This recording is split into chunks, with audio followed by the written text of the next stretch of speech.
Par.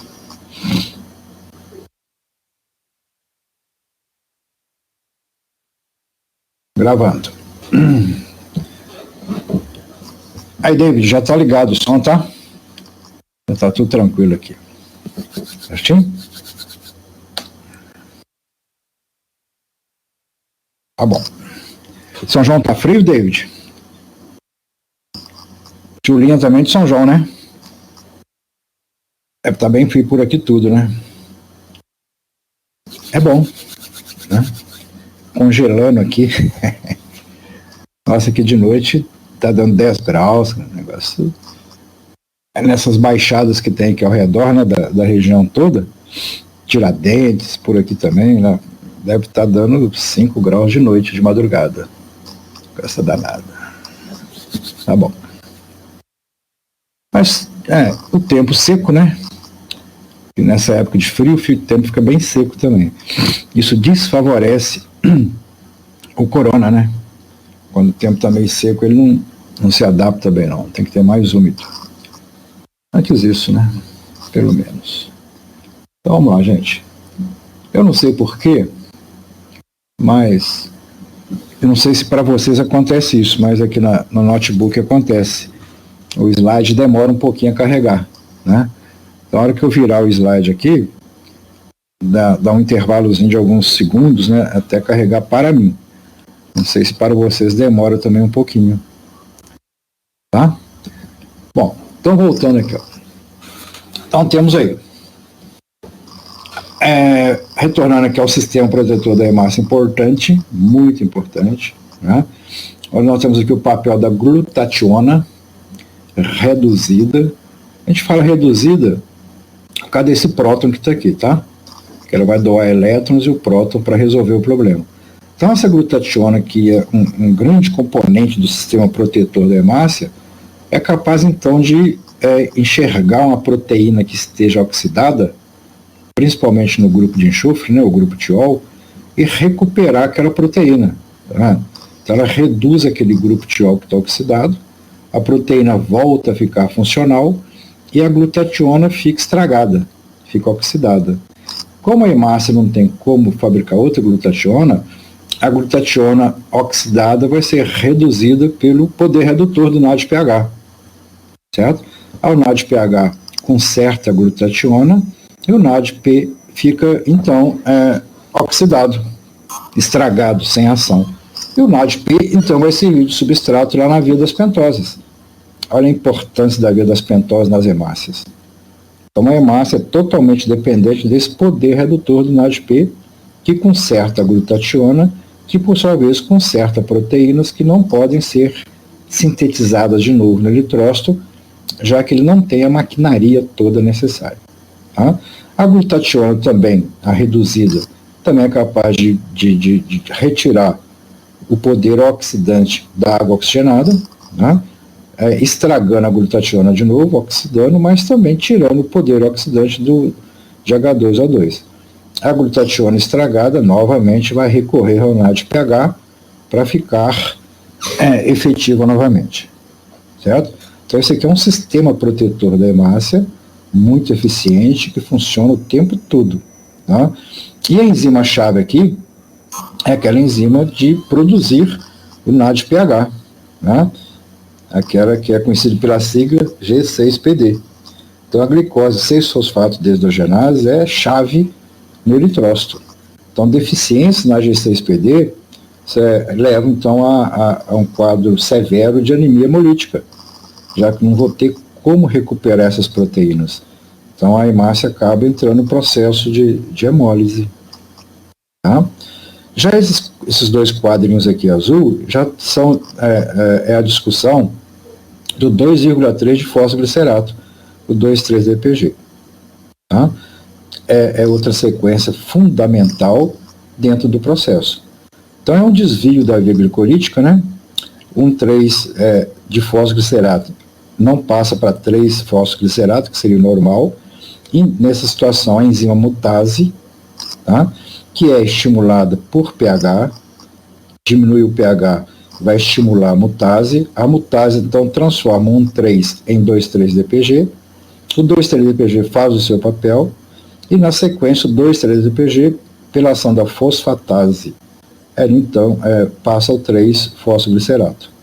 Então, aqui é um desvio da via glicolítica com essas outras duas enzimas que são fundamentais no caso de permitir a ação da hemácia e hemoglobina. Já que quando eu tenho essa queda de pH que ocorre lá nos tecidos, estimula a mutase, faz o 2,3-DPG, né? Quando você tem mais 2,3-DPG, uma quantidade maior de DPG, isso melhora, aumenta a liberação de oxigênio pela hemoglobina. Ou seja, a oxihemoglobina dissocia-se com mais facilidade na presença do 2,3-DPG. Aquilo que a gente falou na outra aula, né? A hemácia tem uma tarefa ambígua, né? Ou seja, nos pulmões a hemoglobina tem que adorar o oxigênio, e nos tecidos a hemoglobina tem que se livrar do oxigênio. Certo? Então essa ambiguidade ela é conseguida por esse composto 2,3-DPG, que por sua vez é formado e destruído, né, formado no tecido, destruído no pulmão, por essas outras duas enzimas que são por sua vez ativadas mais ou menos pelo pH. Tá? Diminui o pH no tecido, faz mutase e inibe a fosfatase. Quando chega na região pulmonar, inverte o processo. Tá? Aumenta um cadinho o pH, então inibe a mutase e estimula a fosfatase. Aí a coisa se inverte. Então, gente, o sistema protetor via glutationa e esse desvio da via glicolítica para formar o 2,3-DPG são situações fundamentais. Tá? O slide da frente, já carregou para vocês? O meu notebook não carregou até agora. Já? Que beleza. Então vamos trabalhar em cima dele. Tá? Então o slide da frente aí, ele mostra exatamente, carregou para mim, ele mostra exatamente a via glicolítica, ela começando em glicose, terminando em lactato, lá no citossol, e o desvio de formação do 2,3-difosfoglicerato, ou bifosfoglicerato, tanto faz. E as duas enzimas, a mutase e a fosfatase. Certo? Então tem que ter a mutase e a fosfatase ativas no eritrócito para que eu possa ter a síntese do 2,3-DPG. É aqui que nós já chamamos a atenção lá quando estudávamos a via glicolítica, né? Sempre que a hemácia está fazendo isso aqui, e ela faz praticamente o tempo todo, ela pula essa etapa aqui de produção de ATP. Essa volta aqui não produz ATP. Sai do 1,3 e vai para o 3, dando esse atalho. Nesse ponto, pula-se essa síntese de ATP aqui, e as hemácias que estão fazendo esse desvio aqui, fica então com saldo zero de ATPs, certo? Já que ela vai produzir os 4 ATPs, gastar 2 para iniciar, e pulando essa etapa aqui, que seriam também 2 ATPs, o saldo será zero. Mais um complicador para a hemácia. Então, obviamente, o total de hemácias não pode, todas elas ao mesmo tempo, fazer esse processo aqui. Algumas sim, outras não. Senão elas não teriam energia nenhuma para fazer suas bombas funcionarem. Tá? Então lembre-se disso também. Esse é um fator que agrava o tempo de vida médio de um eritrócito, a síntese do 2,3-DPG. Mas de qualquer jeito ela não pode ficar sem sintetizar o 2,3-DPG, porque senão ela não consegue fazer o serviço dela, que é transportar o oxigênio. Se o 2,3-DPG não estiver funcionando, né, se não estiver presente, ela deixa de ser uma transportadora e passa a ser uma sequestradora de oxigênio. Então ela é fundamental. Esse slide que apareceu agora é a estrutura do 2,3-DPG, certo? 2,3-DPG, 2,3, né? Carbono 1, carbono 2, carbono 3, 2,3 difósforo, certo? Do ácido glicérico. Tá aqui, ó. Ácido carboxílico. E vejam, por que eu coloquei isso aqui para vocês? Exatamente para chamar a atenção da quantidade enorme de cargas negativas que eu tenho. Os fosfatos com carga -2, esse oxigênio com aquela carga -1. Então é uma molécula altamente carregada, em termos de carga negativa, né? E isso é fundamental para ela fazer o seu papel. Tá? O papel aqui 2,3-DPG dessa estrutura, vamos ver se está no slide da frente, é esse aí, ó.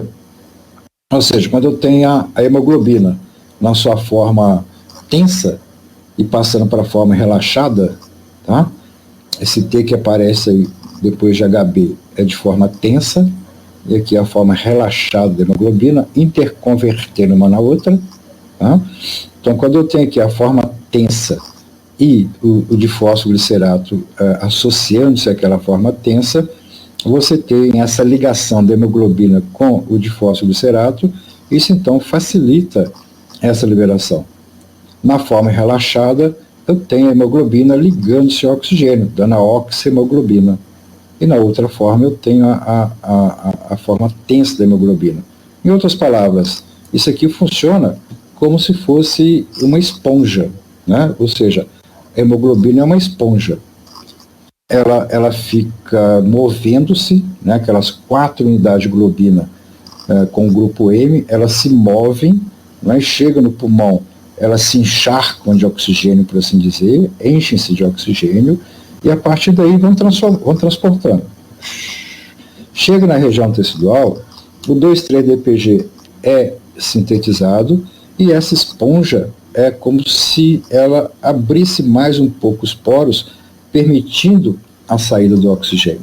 Ou seja, aplicando aí a segunda lei da termodinâmica, de onde tem mais oxigênio, dentro da hemácia, vai para onde tem menos oxigênio, no tecido. Então é só uma lei física, né, a segunda lei de termodinâmica.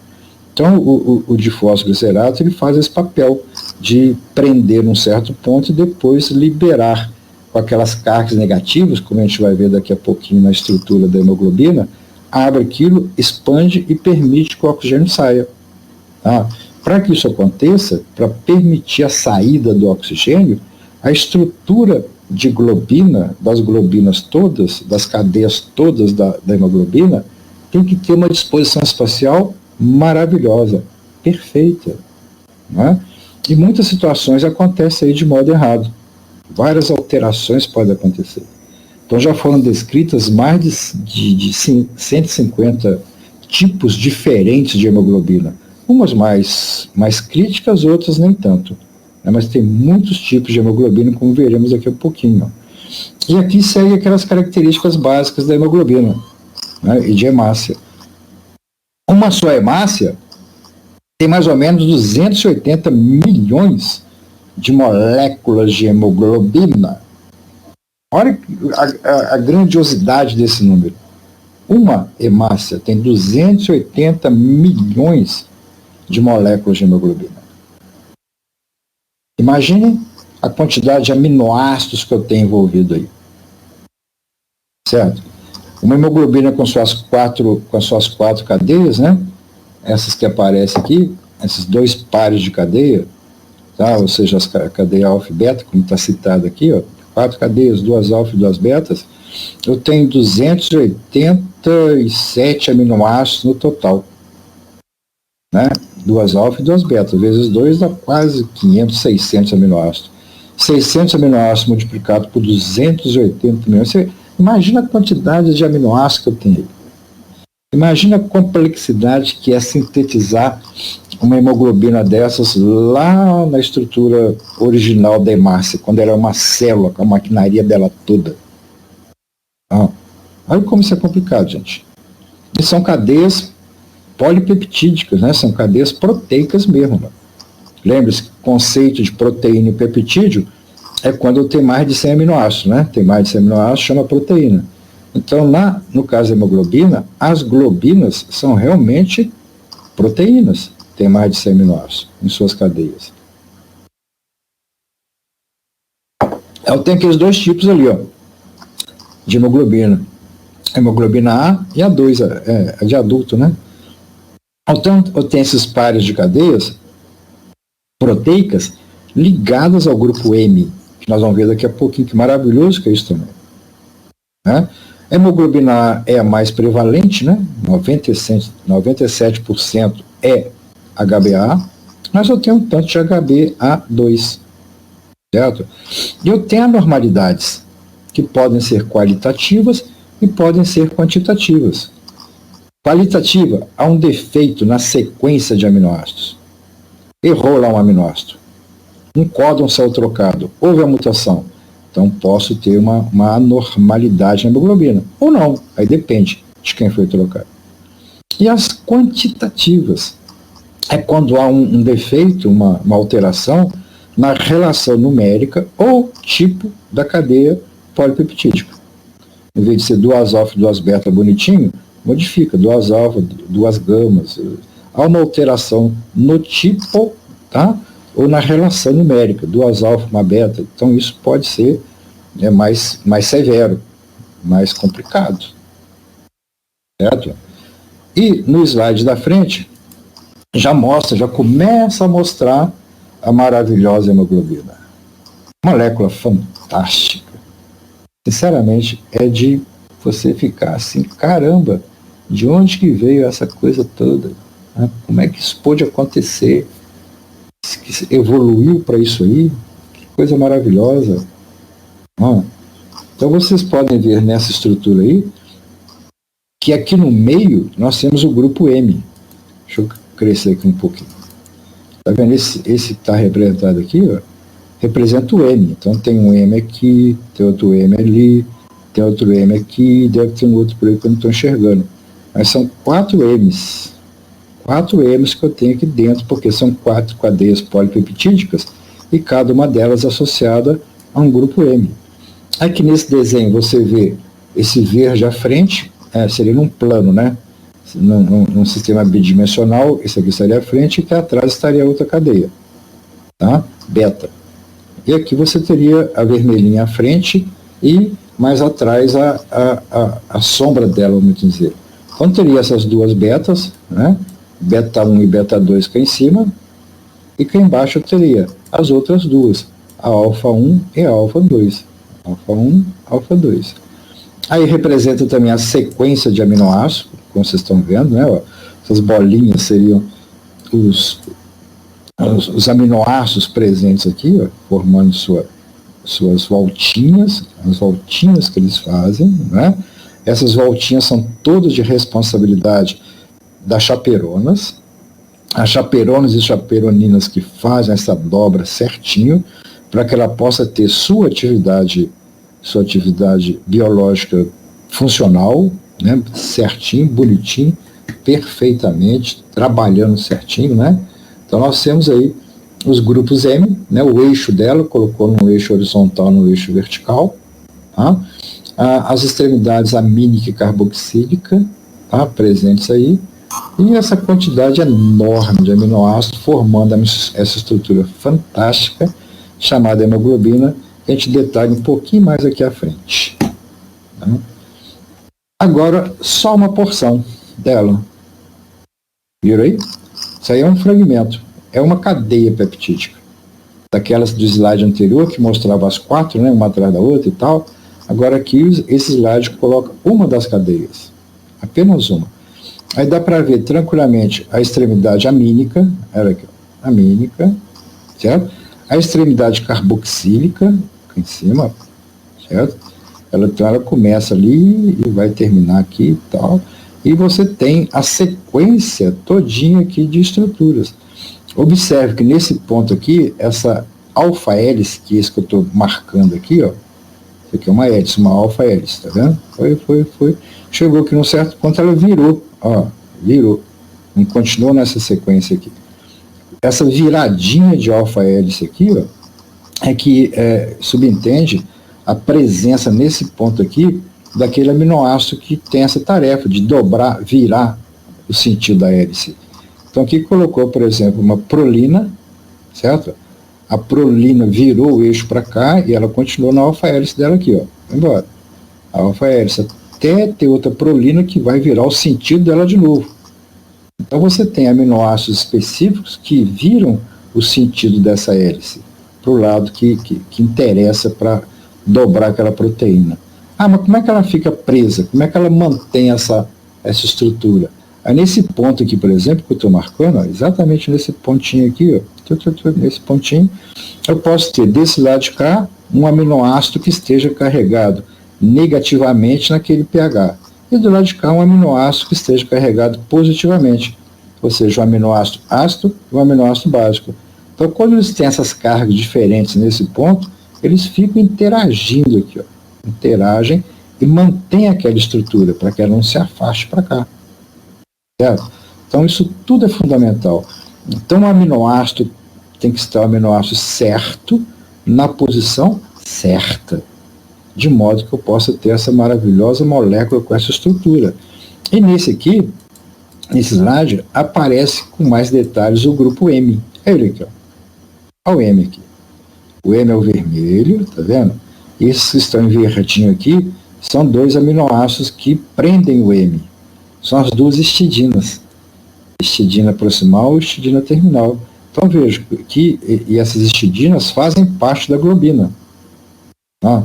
Então a histidina de um lado com a histidina de outra hélice, está vendo, de outro ponto, as duas histidinas, através de seu grupo funcional, prendem o M.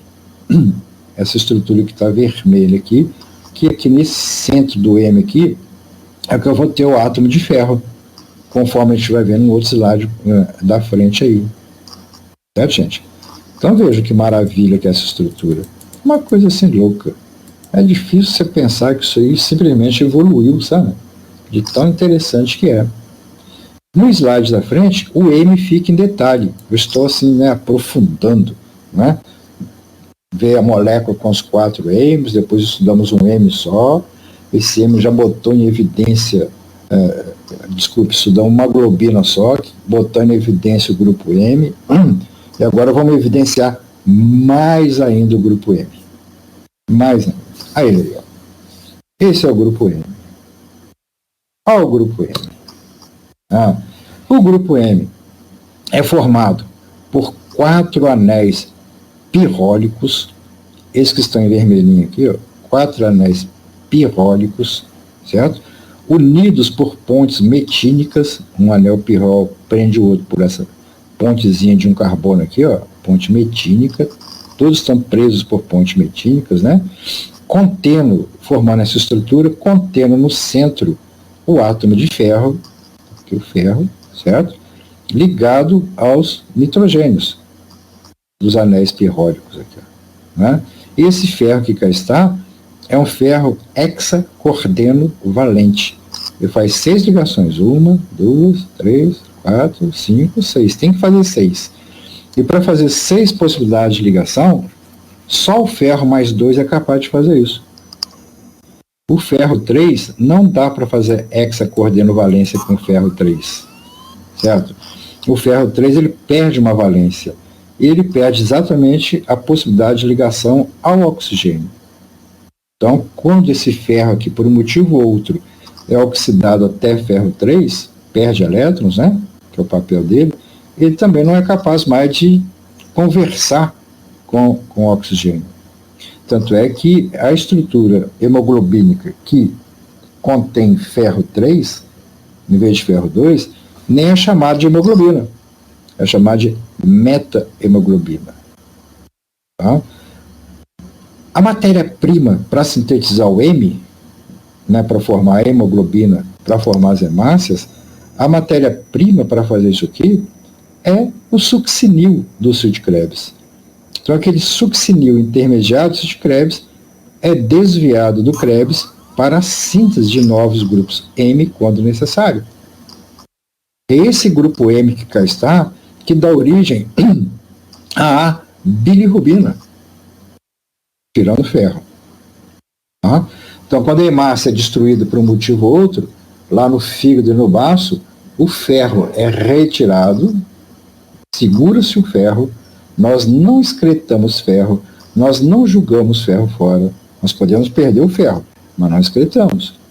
E o resultante, esse anel pirrólico, esses anéis pirrólicos sem o ferro, é que vai constituir o que nós chamamos de bilirrubina, que aí sim, aí nós vamos excretar a bilirrubina. Tá? E a bilirrubina, por ser depois que passa por esse processo no fígado de retirada do ferro, ela passa a ser um pouco apolar demais da conta, certo? Então, um dos papéis importantes do fígado é voltar com a polaridade da bilirrubina para que ela possa ser eliminada por via urinária ou pela própria bile. Para isso, ela tem que ser tornada polar, para circular no plasma. Aí o fígado conjuga a bilirrubina apolar com o ácido glicurônico. E quando conjuga com ácido glicurônico, formando glicuronato de bilirrubina, essa estrutura passa a ser polar. Aí ela circula no plasma, na boa. Se ela circula no plasma tranquilamente, ela vai aparecer no filtrado, ela vai ser filtrada na urina. E é a bilirrubina que no final da história vai dar aquela coloração típica da urina, aquela cor âmbar típica da urina, é a bilirrubina. Certo? Paralelamente, aquela bilirrubina conjugada que foi eliminada pela bile, né, que foi jogada no intestino, é ela também que vai dar cor às fezes, um pigmento chamado esterco bilinogênio. Então a cor típica das fezes, aquele acastanhado das fezes, e aquela cor âmbar da urina são de responsabilidade da bilirrubina. E o tempo todo, 24 horas por dia, nós estamos produzindo bilirrubina porque as hemácias estão sendo substituídas. 24 horas por dia. As hemácias fazem o seu papel, envelhecem, são captadas pelo baço, pelo fígado e são destruídas. Segura-se o ferro, seguramos os aminoácidos e jogamos fora o grupo M, que é a bilirrubina. Tá? Então, se você tem um paciente se queixando de fezes brancas, fezes da cor de vidraceiro, sem ter aquele acastanhado típico, é porque não está chegando bile no intestino. Ah, será que é porque o camarada não está fabricando a bilirrubina? Não, é impossível. Só se ele morreu. Né? Porque a fabricação de bilirrubina é 24 horas por dia. O que está acontecendo é que a bilirrubina não está chegando na região intestinal, que produzindo ela está. Sendo produzida ela está. Aí isso pode acontecer por uma pedra na vesícula, né? Um cálculo biliar, pode aparecer por um tumor na cabeça do pâncreas, que está obstruindo o colédoco, que é aquele canalzinho que faz o material armazenado na vesícula chegar no intestino, o colédoco. Né? Então tem os motivos.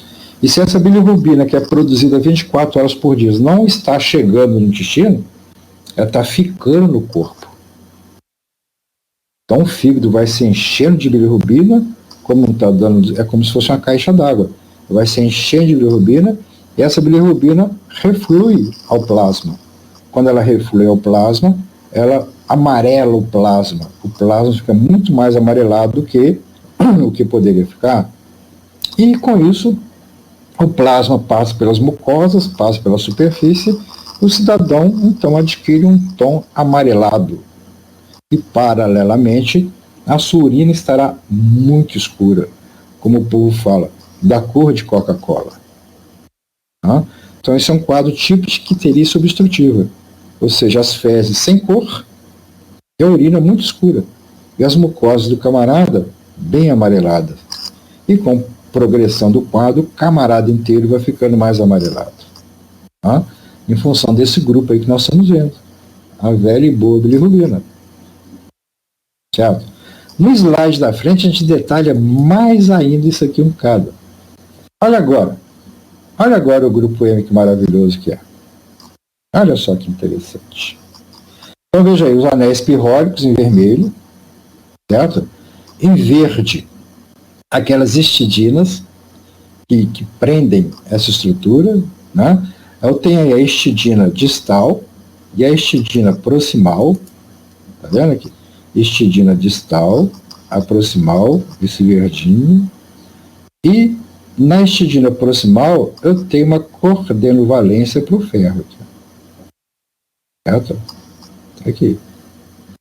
O ferro ficar com essa hexacoordenovalência, ele tem que estar naquela hibridização do tipo D2sp3, que é um pouco diferente.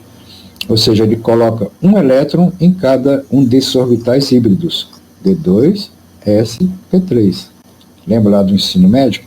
Orbital D, SP. Então esses orbitais todos, ó, D2sp3, são 6 orbitais. Esses 6 orbitais se fundem num só tipo e ficam cada um deles com um elétronzinho para parear. Isso que faz essas 6 valências aqui. Uma para o nitrogênio, prender nitrogênio, nitrogênio, nitrogênio, outra, tá vendo? Tudo prender nitrogênio. E essa outra aqui, ó, disponível. Certo? Essa sexta aqui, vamos dizer assim. Disponível. E vejam só, e vejam aqui a maravilhosa arte evolutiva ou do Criador. O que ele fez aqui? Nesse ponto específico aqui. O que aconteceu aqui? Aconteceu que nessa molécula globosa, maravilhosa que é a bilirrubina, tá?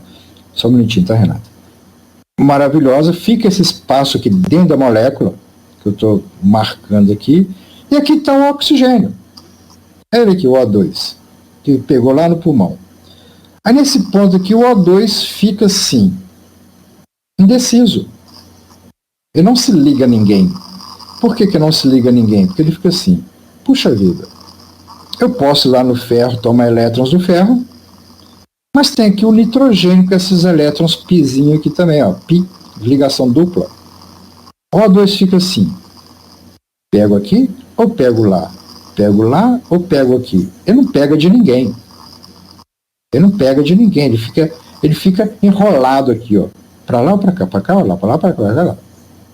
Se por acaso ele desenrolar e resolver pegar os elétrons do ferro, aí ele vira o ânion O2-, né?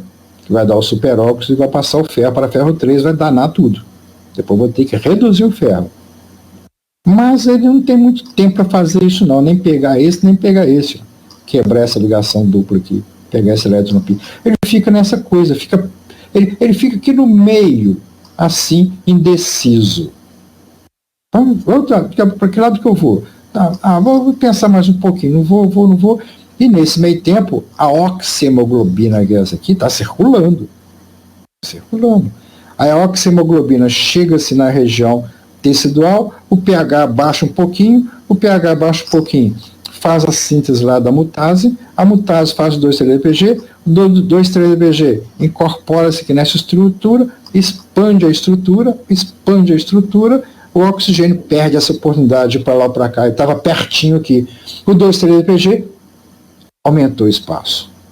Quando aumentou o espaço, prevalece a segunda lei da termodinâmica. Ele vai sair daqui, que é onde tem muito oxigênio, e vai lá para o tecido onde tem menos oxigênio. E foi embora. Acabou. Fechou. Certo? Chega no pulmão, muda o pH de novo, ela se fecha um pouquinho, o oxigênio é atraído para essa armadilha aqui. Ó. Ele é atraído para essa armadilha, ou seja, eu vou pegar elétron do ferro ou do nitrogênio, mas eu vou para lá é legal, vou me dar bem. E fica ali, né, naquela armadilhazinha ali e tal. Aí a hemácia corre de novo para o tecido e fala, vai embora, oxigênio, abri a porta para você. Aí ele vai embora. É uma coisa fantástica. Cá para nós. Não é? Cá para nós. E o mais fantástico ainda que eu acho é o homem, a ciência, entender isso aqui. Entender como é que funciona isso aqui. Olha que para chegar nesse ponto aqui de entendimento, a ciência, o homem teve que estudar nitrogênio, valências de nitrogênio, hibridização de orbitais, ferro, oxigênio, estrutura espacial, proteína. É uma quantidade de conhecimento, uma coisa enorme. Tá? Uma coisa enorme. Não se faz em um ano, nem uma década, nem 50 anos. Isso aqui é um somatório de conhecimento, uma coisa fantástica. Tá? Vamos refletindo. Renata Campos. O indivíduo passa a ter diarreias frequentes, nesse caso, de acúmulo de bilirrubina no fígado? Pode, Renatinha, se ele tiver com uma dieta mais rica em gordura. Né? Então, quando tiver muita gordura presente lá e não tiver bilirrubina, para que eu possa fazer o sal biliar e a digestibilidade da gordura, aí a gordura provoca diarreias explosivas. Explosivas. Então, existem alguns fármacos que, para diminuir a absorção de colesterol, inibem aquelas lipases pancreáticas.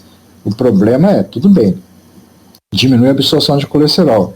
Mas o camarada costuma experimentar diarreias, sabe que é diarreia explosiva? Você almoçou, foi para a aula e tal, assim, um pouquinho depois da aula, você está lá sentado escutando, vem aquela coisa que não dá para segurar.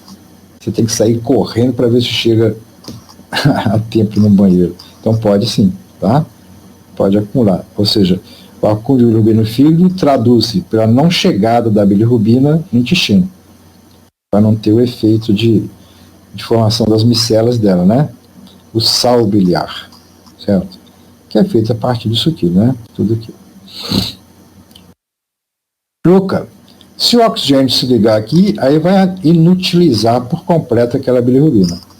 Vai dar um óxido de nitrogênio aqui estranho, né? Muito estranho, então vai acabar essa, aí já era. Quando ele pega o elétron do ferro e faz ferro 3, nós temos um sistema para recuperar, para destruir o H2, o O2-, né, pela superoxidamutase, e uma outra enzima para reduzir o ferro de novo a ferro 2, a gente recupera. Mas se ele resolver fazer um óxido de nitrogênio aqui nessa ligação, aí essa estrutura já era. Ela será destruída e formada de novo. Tá? Louca. Então tem os dois lados. É melhor ele ir para lá do que para cá. Né? Certo? Vitor, o que determina a saída do oxigênio seria o pH? Sim, porque o pH ativa, né, baixa o pH lá no tecido, ativa a mutase faz o 2,3-DPG, o 2,3-DPG, porque aquele monte de carga negativa afasta isso aqui, afasta a estrutura, abre a estrutura, e quando abre a estrutura, a segunda lei da termodinâmica impera. De onde tem mais oxigênio, que é na hemácia, vai para onde tem menos oxigênio, que é no tecido. Então ela sai por difusão simples para cá. Né? O oxigênio, como substância polar, passa pelas membranas, sem problema. Né? Então o determinante aqui é pH. Certo? Vitor Prato Oliveira. Quando digitar pH, o H é maiúsculo. Tá? Esquece não. Sempre bota o H maiúsculo. Principalmente se estiver escrevendo alguma coisa, né, algum artigo, ou na prova, bota o H maiúsculo. Tá? Então, gente, essa é a maravilhosa, fantástica maneira que nós temos de levar o oxigênio aos tecidos. E veja como é complicado, que a gente estudou metabolismo aeróbico, viu lá, glicólise, acetil-CoA, alimenta o ciclo de Krebs, que alimenta o transporte de elétrons, que faz ATP, FO, F1, ATPase, que entrega lá os elétrons e hidrogênio ao oxigênio para formar água. Ótimo, entendi. Mas o oxigênio tem que chegar no transporte de elétrons. O O2 tem que chegar lá dentro da mitocôndria. O O2 está fora do corpo. O O2 está no ambiente. O animal tem que inalar o oxigênio, ligar o oxigênio, a hemoglobina, dentro da hemácia, transportar esse oxigênio pelo corpo, via sistema circulatório, via coração. Lá na região de interesse, a hemoglobina tem que soltar o oxigênio. Ela tem que captar no local e soltar no outro, tem que transportar. Aí para soltar tem que ter envolvimento do 2,3-DPG. Que, nossa, tá vendo como é que a coisa é complicada? Então, o metabolismo aeróbico é um metabolismo que vou te falar, viu? Há alguma formazinha de guardar um pouquinho de oxigênio para um consumo imediato. É o papel, por exemplo, da mioglobina no músculo, né? Então, a mioglobina no músculo é a quarta parte de uma hemoglobina, né? Hemoglobina são 4 globinas, não é isso? A mioglobina é uma só, é uma globina, e lá no músculo a mioglobina fica armazenando oxigênio para uma disponibilidade imediata, certo? Mas lá no neurônio não tem isso, né? Não tem um depósito de oxigênio lá no SNC, tem no músculo, na forma de mioglobina. Então veja que o metabolismo aeróbico ele é grande produtor de energia, sem sombra de dúvida. Sem sombra de dúvida, né? Mas o seu acionamento é legal, cara. Tá bom, Vitor. É mais fácil assim. Mas quando você for escrever numa prova, num trabalho, não põe assim não, tá? O pessoal não gosta, não. Então, gente, veja, o aeróbico é uma coisa altamente complexa.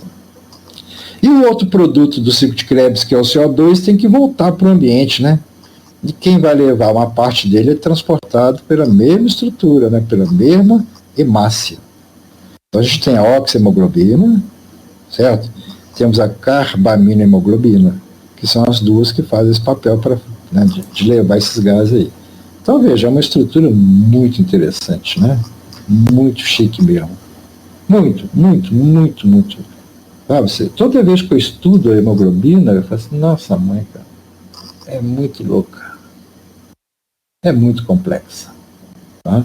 E algumas coisas dão errado, né? Que eu coloquei aqui como alguns tipos de importância. Prática. A mais comum delas, eu acho que é a HBS. Né? Também chamada de anemia falciforme,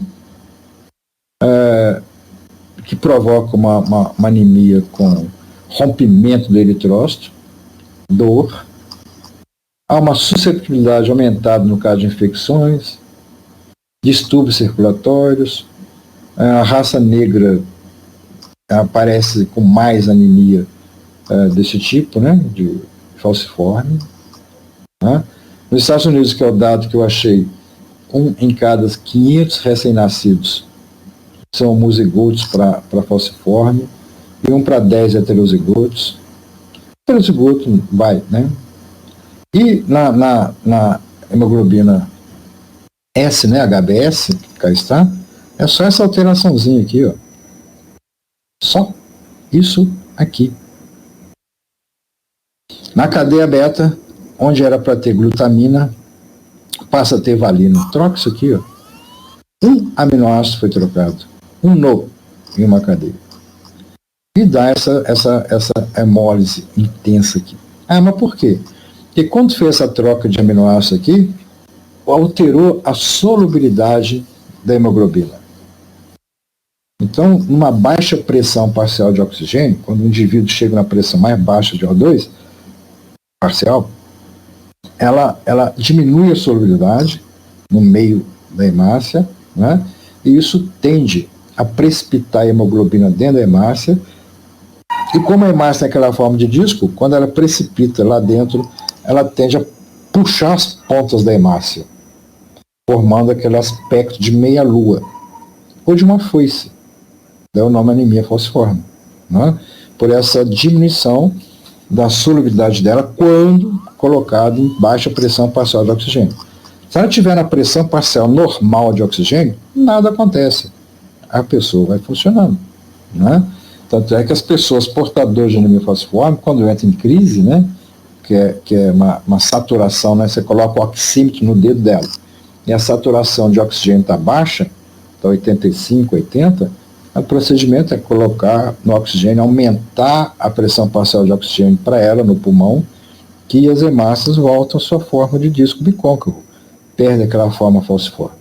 E essa forma de meia-lua ou foice da hemácia, ela tem uma dificuldade enorme de passar pelos capilares, ela não mais vai se deformar reversivelmente. Então ela acaba obstruindo o capilar, certo? E provocando os distúrbios circulatórios. Agora, basta o médico esclarecer o paciente em relação à sua condição de portador de anemia falciforme, que ele leva a vida. Tipo assim, ô meu amigo, você é portador de anemia falciforme e não é possível você fazer um voo em aeronaves que não sejam pressurizadas, um avião que não seja pressurizado. Você não pode pegar um avião pequenininho, não pressurizado, popularmente chama teco-teco, vamos assim dizer, e subir a uma altitude de 4 mil metros.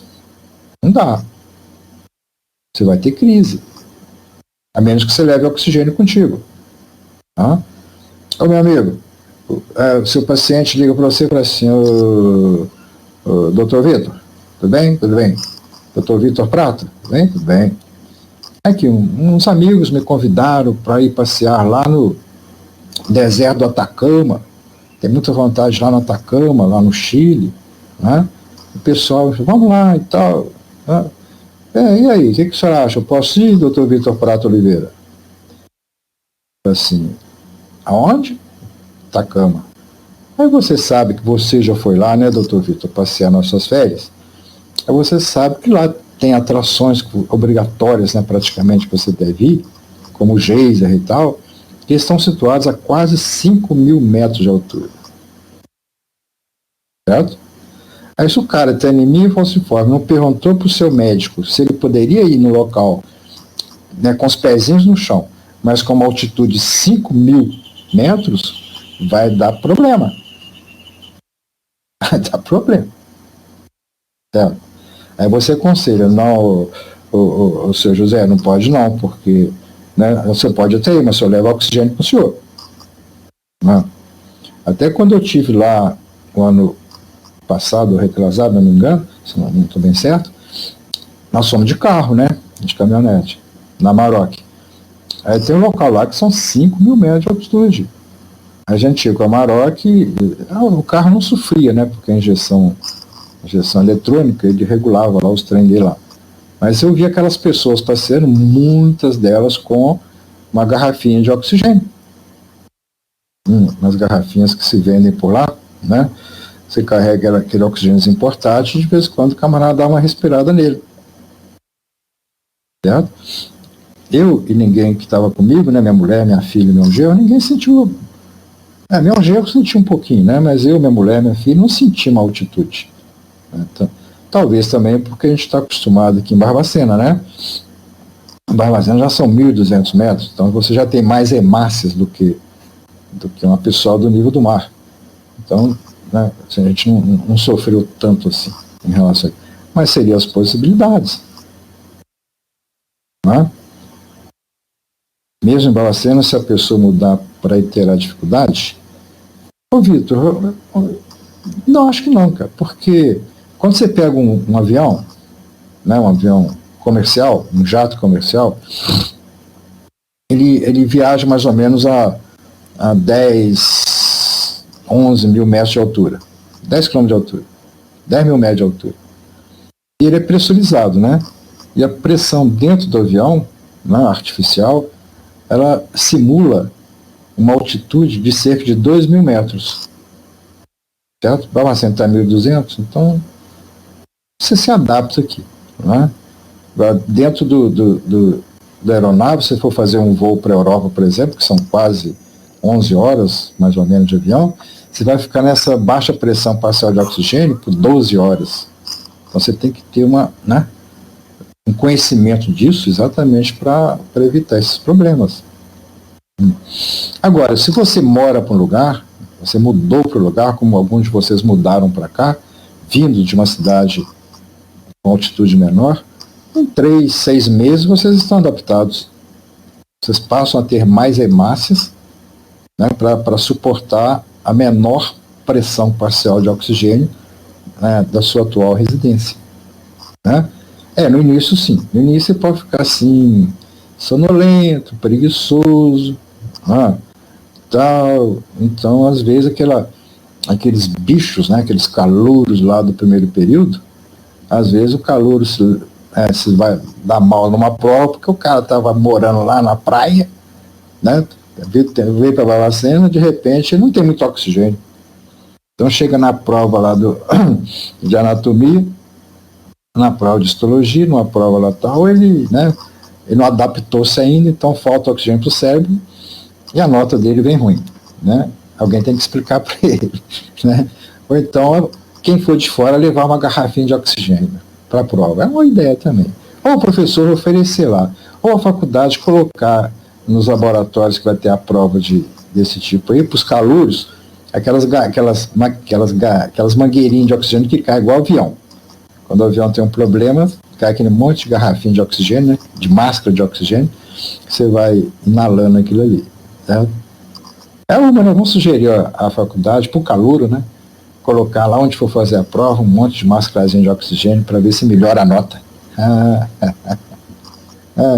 Quem gosta disso é o Marcinho, né? O Marcinho que gosta de fazer essas gozações assim. Mas é uma realidade, né? É uma verdade, sim.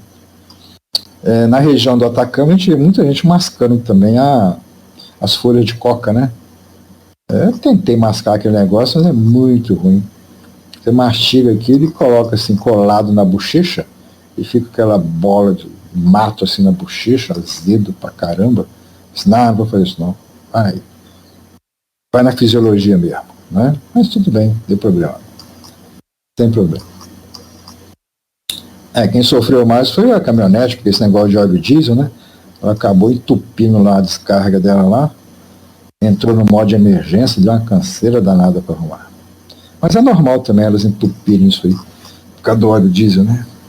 Mas no final deu certo. Voltaria lá com tranquilidade. Basta arrumar um tempo que eu volto na Atacama de olho fechado. E quem nunca foi, procure ir. Aquilo lá é muito bonito. É muito, sabe? Tem um astral assim maravilhoso. Maravilhoso. Muito interessante. Vai de carro, né? Pra você ter liberdade de onde você quer. Não, você fica preso naqueles pacotes turísticos que te assaltam o tempo todo. Você pegar uma lotada de gente 3 horas da manhã, você te cobra R$500. Aí não, aí você desiste, né? Então vai com o seu carro, vai com um amigo e tal, ou vai de motocicleta, que eu vou lá um dia de motocicleta ainda, e fique solto, né? Livre, para fazer o que você quiser, a hora que você quiser. Tudo bem. Então é só isso, gente. Trocou um aminoácido. E deu essa problemada toda. Olha como é importante a sequência de códons estar certinho. Tim, bonitinho. Para andar isso aí. Tá? Uma outra bastante prevalente são as talassemias. As talassemias. Aí já é um defeito na síntese da cadeia alfa ou da beta. Certo? Ou seja, eu tenho as alfa-talassemias e as beta-talassemias. Tem as duas. Também vai dar anemia hemolítica. Mais ou menos grave. Certo? A mais grave é a beta-talassemia, quando os 2 genes estão defeituosos. Eu só tenho 2 genes da cadeia beta. Aí é chamado beta-talassemia maior, quando os 2 genes estão problemáticos. Beta-talassemia maior. Eu posso ter a beta-talassemia menor. Então, o pior de tudo é a beta-talassemia maior. Não é tanto na alfa-talassemia, que é menos... Acontece, mas dá menos sinais, porque para a cadeia alfa, eu tenho 4 genes em cromossomos diferentes. Então, é mais complicado. E para a cadeia beta, só tem 2 genes. Tá? Então, isso é um problema. Então, a beta-talassemia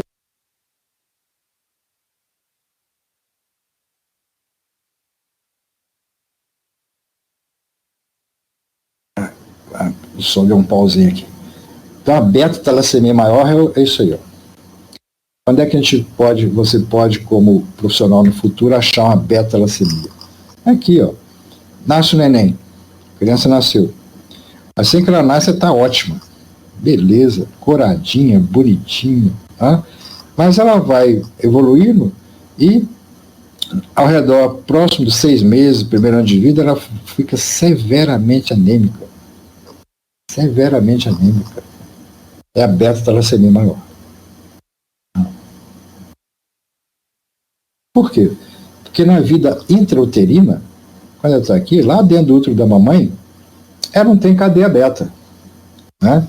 A hemoglobina fetal, HbF, é formada por 2 alfas e 2 gamas. Uma cadeia diferente, é gama, não é cadeia beta. Mas por que é diferente para o feto? Porque a cadeia gama, junto com a cadeia alfa, no feto, oferece uma melhor afinidade pelo oxigênio. É assim, Vitor. Verdade. Os descendentes italianos. Aí quando o neném está lá no útero, está com as cadeias alfa e gama dele, está na boa. Tranquilo, sem problema. Mas aí quando ele nasce, o gene da cadeia gama é silenciado normalmente, fisiologicamente. Silencio da cadeia gama. Mas por quê? Porque, como eu falei, a cadeia gama tem maior afinidade pelo oxigênio. Aí não funcionaria aqui fora, na vida extrauterina. Porque aqui fora a hemoglobina não pode ter tanta afinidade assim pelo oxigênio. Ela tem que pegar e livrar, pegar e soltar, transportar oxigênio, não pode ficar com ele, diferentemente dentro do útero. Tá? Aí o gene da cadeia gama é silenciado para a cadeia beta assumir o seu papel. Só que esse indivíduo está com os genes da cadeia beta estragados, não estão funcionando. Então ele não vai ter cadeia beta. Então o que vai acontecendo com o passar dos tempos no primeiro ano de vida? Vai tirando a cadeia gama e não vai botando cadeia beta, não vai fazendo a hemoglobina normal, HbA. São 2 cadeias alfa, 2 cadeias beta. Aí vai ficando anêmico, E não consegue fazer hemácia. Ele não consegue fazer hemoglobina. Aí como é que o médico pode manter naquela situação? Dando sangue para ele. Transfusão de sangue. Aí vai dar aquelas continuadas transfusões de sangue. Já que ele não faz hemácia, só para ele viver, tem que dar sangue para ele. Certo? Mas esse é outro problema. Porque, como eu falei para vocês, nós não temos uma via para excretar ferro. Então você vai dando sangue, transfusão contínua do sangue, então vai acumulando ferro. A hemosiderose. Então vai acumulando ferro lá no fígado, e isso caracteriza uma hepatopatia severa. Que o ferro, com todo o seu poder, né, ele vai provocando reações indesejáveis lá nos hepatócitos, e isso culmina com a morte precoce, de 15 a 25 anos. Certo? É um caso complicado. Então lembre-se, gente, ferro é bom pra gente, não precisa de ver do ferro para ver? Sim. Mas o excesso dele nos mata, certo? O excesso do ferro mata. Então a transfusão de sangue, obviamente, às vezes é necessária, né? Mas você tem que, né, ter lá a sua saída de ferro.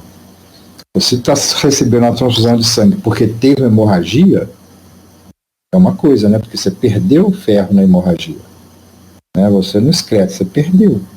Então, nesse caso aí, você não está sintetizando, você está acumulando ferro, você não está perdendo aquele ferro.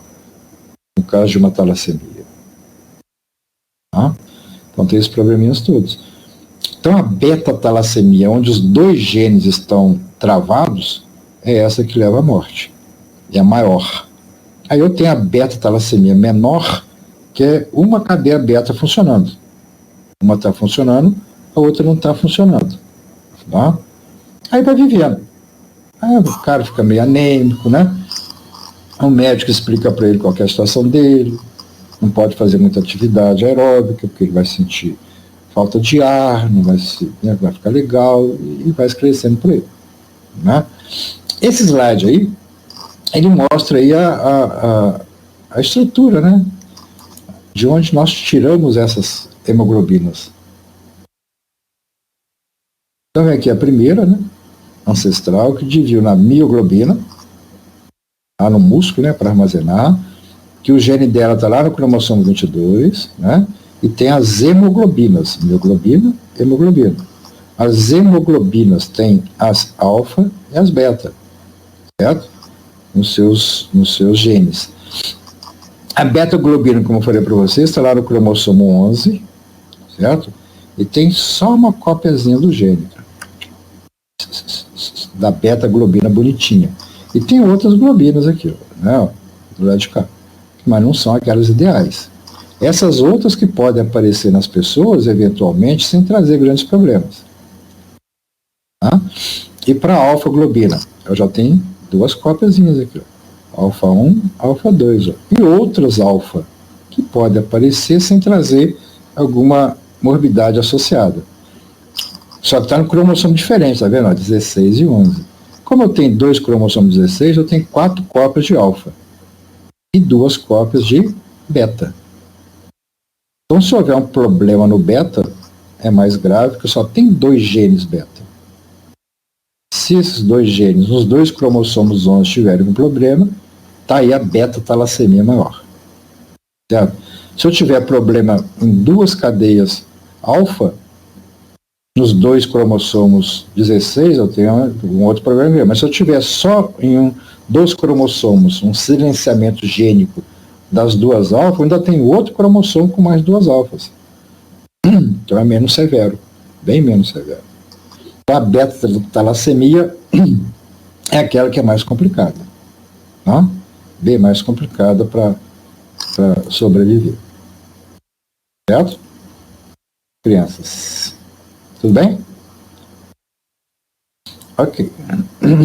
Então temos agora o slide da frente com os tipos de hemoglobina. Os diversos tipos. Então está aqui do adulto, né? Que eu posso ter lá no adulto essas partes aqui da cadeia beta, cadeia alfa. Inicialmente a gama, inicial aqui, depois é trocado pela alfa, né? Essa aqui é a que predomina, HbA1, ou HbA simplesmente. Alfa 2, beta 2, ó, bonitinho, certo? Tem um pouquinho da alfa 2 gama 2, certo? Aqui. Lá no feto é diferente, no feto tem cadeias diferentes, variando, e na região do embrião tem outro tipo ainda de hemoglobina.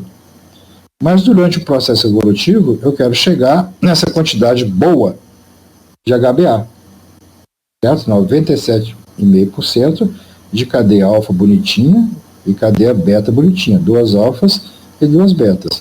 É um resquíciozinho aqui, né, de hemoglobina com outro tipo de cadeia, tá? Esse que eu quero. E essas letrinhas gregas aqui costumam fazer uma confusão danada. Eu coloquei aqui achei essa tabelinha, né?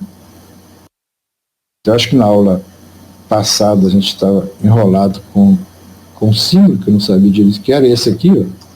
Esse aqui de baixo, aqui na penúltima linha aqui. Esse é o psi, né? Que a gente viu lá num daqueles RNAs, o psi, certo? Então eu coloquei essa tabelinha aí para a gente, né, não ficar ignorante desse alfabeto grego aí. E essa tabelinha é legal que trouxe até a tradução, né, o psi, esse de cá. Psi representa a alma, certo? Tanto é que o psi é o símbolo da psicologia, né? O ômega, né? O do ômega, relógios, ômega, famosos, em grego quer dizer hora. Legal, interessante, né? Alfa e beta, livre, bom, mulher é o gama. Né? Então nós temos todo esse conhecimento que a gente tem que ter, que é a morte. Morte aqui é o teta, certo? Significa morte. E por aí vai. Jovem, o que é o jovem? Jovem é o nu. Esse aqui. A gente pouco fala isso, né? Céu, ômicron, né? Pi é o espírito. Rho é o orador. Orador, legal. Signo é corpo, tal, lugar, por aí vai. Então aqui é um conhecimentozinho mais, né? No dia que vocês estiverem estudando alguma coisa aí e não souber que diabo de símbolo é aquele, né? Que símbolo é esse que está maiúsculo e minúsculo aqui? Que símbolo é esse?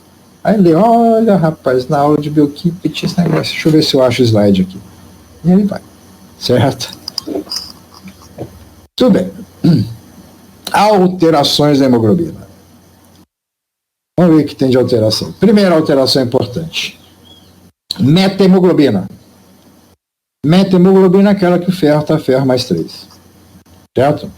E vejam só, uma concentração de metahemoglobina superior a 1,5 gramas por cento, 1,5 gramas por cento. Ah tá, mas o que é isso? Qual que é o normal de hemoglobina no sangue circulante? O normal, na pessoa normal, de hemoglobina normal, são cerca de 14, 12 a 15 gramas por cento de hemoglobina. Agora, se eu tiver algo acima de 1,5% gramas por cento de metahemoglobina, você já fica azul. Você já fica cianótico. Certo? Ou seja, já vai ter uma porcentagem de hemoglobina que não está funcionando. Então já tem um pouco mais de sangue venoso sem transportar. E o que favorece isso aqui? O que facilita? Os agentes oxidantes. de modo geral, né, que faz essa possibilidade, como os nitritos, nitratos, oxalatos, fercianitas, quinonas, as sulfoaminas aromáticas, fenacetina, né? Isso aqui até parou de vender, né? Que é um antitérmico. Então, tudo isso aí pode fazer a aparecimento de metahemoglobina e um agravante.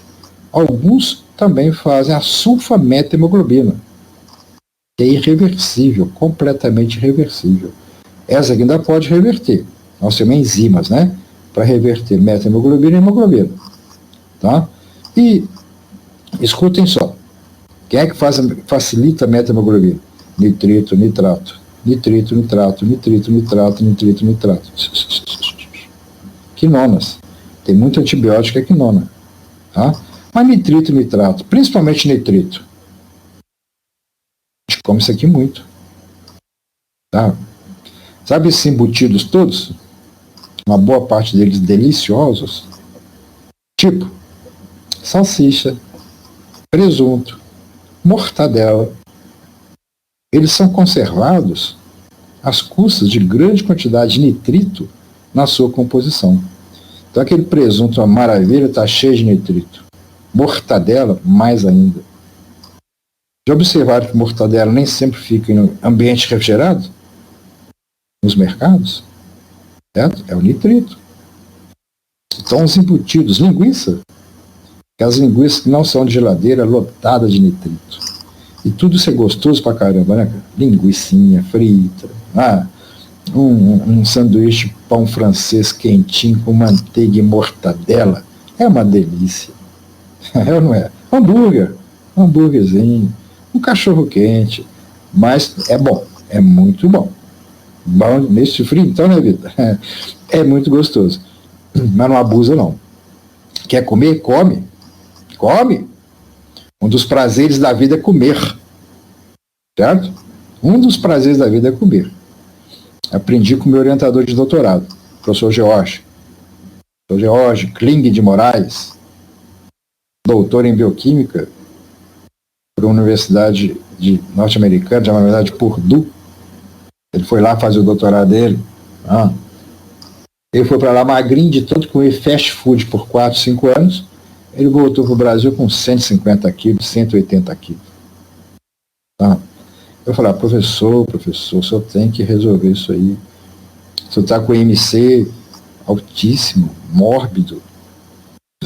Não, vou parar não. Um dos prazeres da vida é comer. E o bicho comia. Mas aqui no final ele sossegou, porque a última notícia que eu tenho dele é que ele fez a bariátrica, né?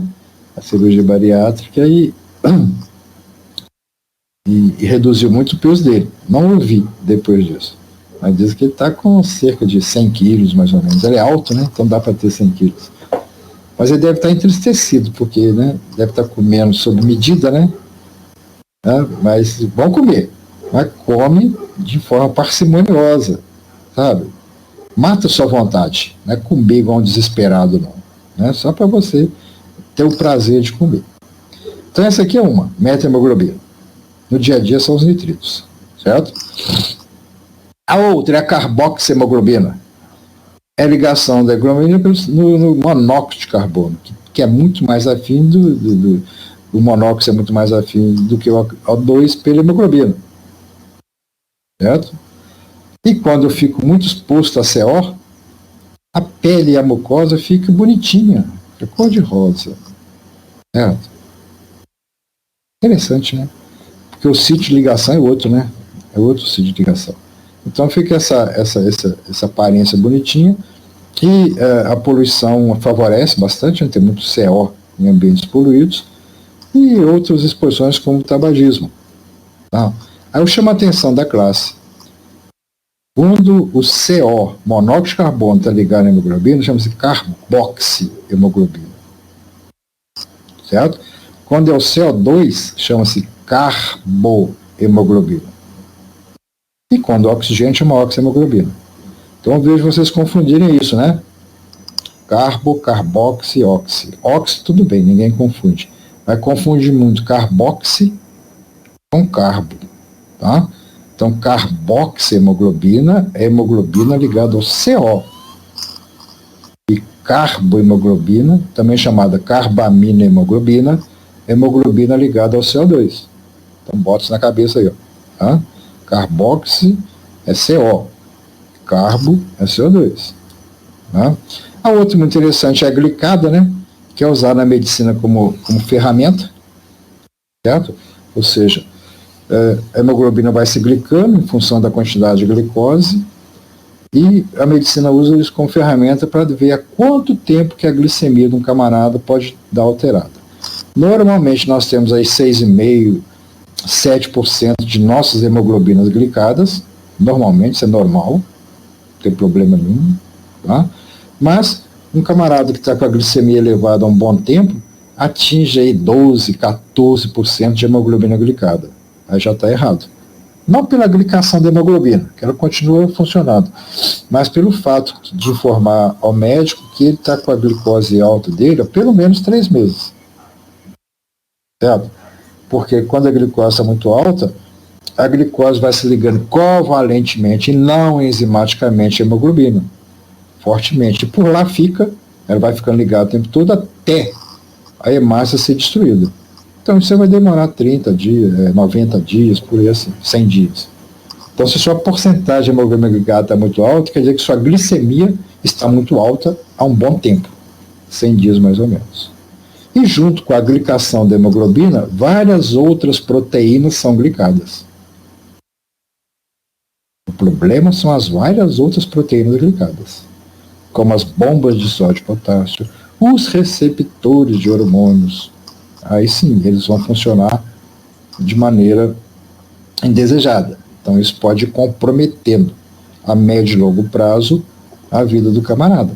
Então esse é o papel da hemoglobina glicada. Tá? Renata, carbo é ligado ao CO? Não, é o contrário. Carbo, né, carbohemoglobina, é a hemoglobina ligada ao CO2. Tá? E carboxihemoglobina é a hemoglobina ligada ao CO. Certo? Aqui, ó, carboxihemoglobina ligada ao CO. Tá? Carbohemoglobina ligada ao CO2. Certo, gente? Então não esqueça aqui também não. Qualquer que seja a especialidade de vocês, é clínica, endócrino, qualquer uma, quando chegar um paciente lá, você pedir essa rotina de exames, você vai pedir a glicose dele, a glicemia, né? E se ela vier alterada, vai pedir outro exame, que é a hemoglobina glicada. Certo? Aí você vai ter um retrato, porque a glicemia não dá muita informação, não. Quando se mede a glicemia de um paciente, ela só reflete a glicose naquele momento que tirou o sangue. Só. Naquele milissegundo que colocou ali o sangue, sugou e tal, é aquela glicose ali. Então a informação é curta, né? É bem curtinha. Certo? Então, por exemplo, aquelas vezes que vocês vão para a praça, picar o dedo das pessoas, botar aquela tirinha lá no glicosímetro e falar que ele só reflete aquela glicemia daquele minutozinho ali, daquele tempinho, não traz informação. Então, o teste de laboratório que te dá um leque maior de tempo de glicose alta, chama-se hemoglobina glicada. Tá? Então, há uma tendência hoje até de se pedir de cara hemoglobina glicada, em vez de ficar pedindo glicemia, para depois pegar a glicada. Então, o profissional médico que está mais antenado, ele já pede direto a glicada. Faz a glicada e pronto. Se a glicada estiver normal, joia. Se estiver normal, vamos ver, vamos investigar. Certo? Pula-se uma etapa, né? Economiza-se um bom tempo. De nada, Renato. Limite fisiológico. Porcentagem de metocarboxi, hemoglobina acima de 30% da total, hipóxia tecidual grave. Pode morrer. Certo? Então, 1,5% já dá cianose. Chega em 30% do total, pode morrer. Metahemoglobina ou carboxihemoglobina. Esse negócio de carboxihemoglobina, até algum tempo atrás, né? Hoje tem algum tempo que eu não vejo falar sobre isso, mas algum tempo atrás era moda entre adolescentes de país desenvolvido Suécia, já vi um caso na Suécia, outro caso nos Estados Unidos, né? Outro caso na Inglaterra, de adolescentes que se fechavam dentro de um carro escutando música, certo? E puxavam a mangueira lá do escapamento do carro para dentro da cabine e fechavam os vidros. E ficavam lá dentro, escutando música, conversando, inalando aquele CO. Vai inalando o CO, inalando o CO, inalando o CO. O que acontece é que você vai ficando com sono, com baixa transporte de oxigênio para o neurônio, para o SNC, se adormece. E daí a um tempo você tem a parada cardiorrespiratória. O pessoal morreu muito adolescente assim, sabe? Uma doideira, né? Uma doideira. Então, se chegar a 30% do total é 15, se chegar a 30% de 15 é 5, né? Chegar a 5 gramas por cento pode ir a óbito. Por isso também que túneis extensos, né? Em qualquer país, aqueles túneis enormes, tem enormes exaustores, já notaram? Quem já passou nesses túneis, né? Por aí, esparramado por esse Brasil todo. Então tem aqueles exaustores dentro do túnel que é exatamente para tirar o CO dos motores, a explosão que por ali passa. Nesses túneis também é proibido pedestre, é proibido carroça, em função da alta taxa de CO que tem por ali. E os túneis, por lei também, quem administra o túnel, né, é obrigado por lei a manter um socorro, um carro de socorro pertinho. Porque se houver uma batida, um engarrafamento dentro do túnel, tem que ter uma solução imediata, tem que ter uma porta de escape, tem que ter uma saída para aquilo ali. Senão as pessoas vão se intoxicar com CO, podendo ir a óbito. Certo, gente? Então, cuidado com o CO. E o CO é inodoro. Você não percebe, ele não tem cheiro, ele não tem cor. Você vai só inalando. E o que pode levar a óbito é uma concentração bem pequena aqui, relativamente. Né? Bem pequena. Então, para me evitar CO, eu tenho que ver onde que eu estou, que ambiente que eu estou. Onde que eu estou? Eu não devo viajar com os vidros do meu carro no dia de chuva, ou de sol, ou de qualquer jeito, totalmente fechado. De vez em quando eu tenho que renovar o ar do meu veículo, porque pode estar havendo um vazamento de escapamento de CO para dentro da cabine. E eu não sinto. Não vou perceber o odor do CO. Não tem. Eu só vou inalando, ficando sonolento. Eu não posso bater o carro, me machucar ou machucar os outros. Certo, gente? Então tem que tomar muito cuidado com tal CO, tá? Monóxido de carbono. Ok? Tudo bem. Então nós temos aí no próximo slide síntese e catabolismo. Então vejam, a globina é uma proteína. Então vai seguir exatamente o princípio de sintetizar a proteína. Certo? Então tem lá os locais dos genes, né? Aqueles que nós vimos naquele slide anterior. Tem a cadeia alfa, a cadeia beta, a cadeia gama. Então, aí. Né? Então tem que seguir a síntese proteica.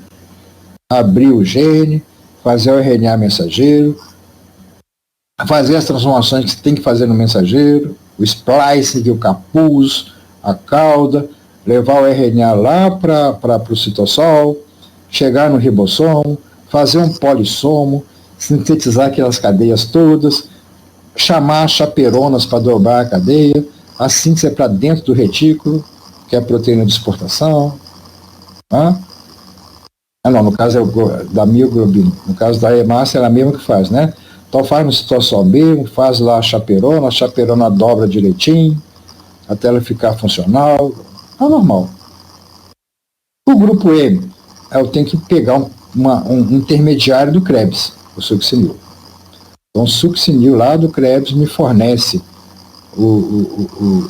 essa matéria-prima junto com a glicina, né? Aquele aminoácido mais simples que a gente estudou. No essencial, tem a vontade por aí. Eu fabrico ele. Tá? Então, tudo bem. Glicina com succinil formam M. E as duas ficam afinadas, né? Faço uma hemoglobina. Então, tem que fazer 4 M's. Então, as duas ficam afinadinhas, normalmente. Mas pode desafinar também, né? Quando houver uma diferença isso aí, ou seja, dá uma alteração no M, né? Quando dá uma alteração na formação do M, o succinil não chegou, a glicina não chegou, aqueles anéis pirrólicos não ficaram direitinho, ou o oxigênio tomou os elétrons da ligação π do nitrogênio, como me foi perguntado lá no começo. Aí eu caio no caso dos quadros chamados de porfírias. As porfírias. Né? Então, as porfírias são doenças onde há uma lesão bioquímica no metabolismo do grupo M, que é a porfirina. Tem vários tipos. Por exemplo, a porfíria eritropoética congênita vai acumular uro e coproporfirina 1 na pele. Isso tudo é decomposto por ação ultravioleta e coça. Coça, de tanto coçar o cara se machuca. Certo? Congênita. Porfíria aguda intermitente. Excesso de porfobilinogênio, porque não foi bem feito. Tá? O grupo M. Aí vai excretar isso aí. A urina, em vez de ficar com aquela cor âmbar típica, ela fica meio vermelha, mais vinho, né? Quando vai ser exposta à luz, por oxidação do grupo. Tá? Uma porfíria secundária, uma intoxicação, principalmente pelo chumbo, ou no alcoolismo também costuma dar. Ou seja, esses agentes como o chumbo ou o álcool etílico alteram a estrutura do grupo M. Aí eu vou ter um quadro de porfíria, uma porfíria secundária. Se achar a fonte de intoxicação do chumbo ou o camarada parar de tomar todas, desaparece aquilo ali. Certo? Então são alterações que tem no grupo M. Né? Essa intoxicação pelo chumbo aqui era muito comum antigamente, porque anos atrás as embalagens de pasta de dente eram com chumbo. O chumbo é um metal maleável, né? Então o pessoal pegava aquele tubinho, fazia com chumbo por dentro, por fora, botava o creme dental ali dentro e você conseguia apertar ele para tirar o creme dental. E muita gente teve porfíria secundária por causa de embalagem de pasta de dente. Né? Hoje as embalagens são todas plásticas, né? Plásticas e não tem mais esse problema. Mas houve muita intoxicação por chumbo por causa de creme dental. Muita. Mas já tem o quê? Já deve ter uns 20 anos, sei lá, bom tempo que não existe mais esse tipo de embalagem disponível para alimento, né? Ou qualquer coisa que possa ser internalizada no organismo. Não tem mais. Dá bem, né? Pensou? Então você vai ficar todo mundo de porfíria aí. Então a hora que ia fazer xixi, faz o xixi âmbar, aí quando aquele xixi ficava exposto à luz, ele ficava vermelho. A pessoa acabava achando que estava urinando sangue. Né? Não, aquilo é só o grupo M que está por ali. Tá? Então tem essas características aí, das porfírias. Né? Porfírias. Alguém mora na Fundação Porfíria, lá na Avenida Vias Fortes? Tem alguma menina que mora lá? Acho que não existe, né, a Fundação Porfíria, que aluga alojamento para as moças estudantes. Fundação Porfíria. Tá? Gente, um minutinho. Tomar um golinho d'água ali, tá? Secou a garganta. 2 minutos. Já volto.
Voltei.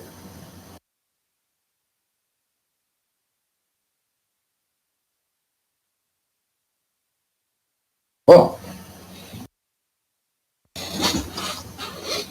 vamos lá, metabolismo do ferro. Metabolismo do ferro. Começando. Elemento abundante na natureza, constituinte comum de grande número de proteínas, hemoglobina, mioglobina, citocromos, peroxidase, catalase, tudo tem ferro. Tudo. E como nós somos tão dependentes do ferro, há então cinco formas de compartimentalizar o metal ferro. E vamos ver a seguir. Primeiro compartimento, primeiro de todos, o compartimento hemoglobínico, certo? Ou seja, o ferro dentro da hemoglobina. Em 0,34% de peso da hemoglobina é ferro. Cada 2 ml de sangue possui 1 miligrama de ferro. É muita raça de ferro. Esse compartimento hemoglobínico tem 67% do ferro do organismo. 2,5 gramas. Isso em termos de elemento é um bocado de coisa. 2,5 gramas de ferro dentro das hemácias, lá na hemoglobina. É ferro, mas ferro pra caramba, com muita intensidade. Aí vem o segundo compartimento. É a ferritina e a hemosiderina, onde guarda, né, faz um estoque de ferro. Eu tenho lá a apoferritina, mais o ferro, ela agora muda de nome e passa a chamar ferritina. Então, uma proteína, imagina a proteína. Se ela estiver albergando ferro, guardando ferro, ligando ferro, lá no fígado, lá na mucosa intestinal, é lá que ela se encontra, ela guarda mais ou menos 2.000 átomos de ferro, a ferritina, tá lá, chama ferritina. Se essa ferritina for liberando ferro até ficar sem ferro nenhum, essa proteína passa a se chamar agora apoferritina. Percebeu? Então, apoferritina é a ferritina sem o ferro. Ferritina é a apoferritina com ferro. O que muda no nome é ter ou não ter o ferro. Então, essa proteína, né, é o nosso estoque de ferro. Onde que eu tenho? No fígado. Mas aonde? Na mucosa. Certo? E a hemosiderina é a ferritina que entortou, que desnaturou. Quando tem ferro demais no organismo, aí a proteína desnatura. Isso é a hemosiderina. Né? E isso pode dar cirrose.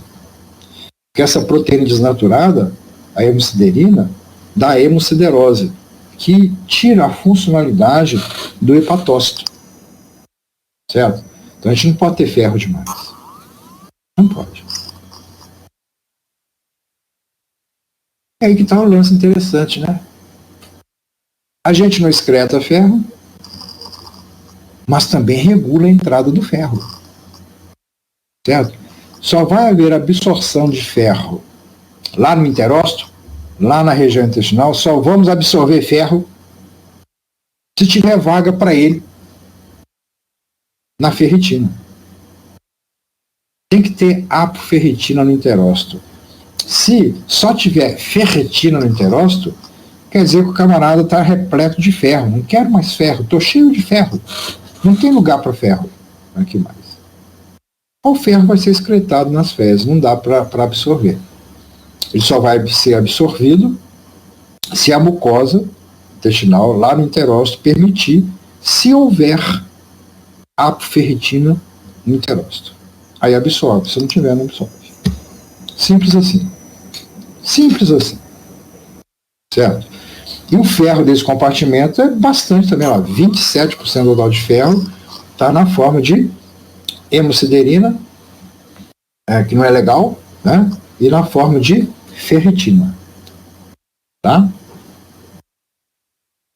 Então, gente, se é uma anemia ferropriva, Essa anemia ferropriva só vai ser contornada se tiver no intestino a maneira de armazenar. Certo? E se houver no plasma a proteína de transportar, que é a transferrina. Então ele é absorvido no intestino e tem que ser transportado ao fígado e aos órgãos hematopoéticos, né? Para sintetizar lá a hemoglobina. Então hoje, quando você quer investigar uma anemia mesmo, né, não basta pensar em ferro, nem número de hemácias. Você tem que pensar se aquela pessoa está expressando o gene da ferritina, certo? Da apoferritina. Se isso é possível de ser dosado, né? Se existe a proteína de transporte de ferro no plasma, a transferrina, se ela está expressando isso. Então eu posso ter outras causas de uma anemia hipocrômica.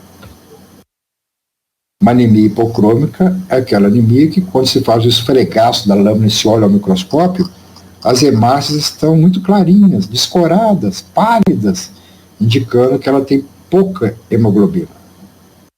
Pode ser por causa de ferro, ou não, né? Pode ser por falta de globina também. Mas a causa mais comum é o ferro. Aí o profissional vai ter que investigar se é simplesmente por causa de ferro na dieta ou se é uma causa mais séria. Se é deficiência na absorção, se não está tendo apoferritina, se não está tendo transferrina, pode ser uma coisa mais séria. Tá? Então não pensem em anemia hipocrômica só por causa de ferro, não. Tem um monte de causa. Certo? Outro compartimento é o mioglobínico. 3,5% do ferro está lá. É onde reservamos um pouquinho de oxigênio, né, lá no músculo. Esse é um compartimento de armazenamento de oxigênio, onde tem um tanto de ferro na mioglobina. Depois temos aqui o quarto compartimento, é o tissular, lá no tecido. Tissular de tecido. Onde está o citocromo, lá no transporte de elétrons, aquele monte de citocromo. Vamos estudar lá na farmacologia os citocromos P450. Todos eles têm ferro para oxidar e reduzir.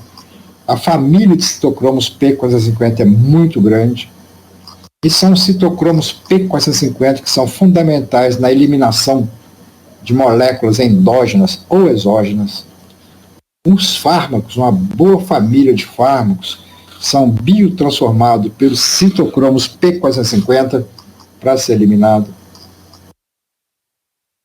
Então, eles têm bastante ferro. 0,2. E o último aqui é o transporte. Né? O que é o transporte? É a transferrina. Certo? A transferrina. Então, é ela que pega lá no enterócito, leva lá para o fígado, leva lá para o sistema hematopoético. Certo? Troca-se muitas vezes por dia. Muitas vezes. Eu tenho o mesmo prefixo aqui, ó. Apotransferrina é a transferrina sem o ferro. Transferrina é a proteína com ferro. Né? Então é produzida na região de hepatócito, pelo sistema retículo endotelial.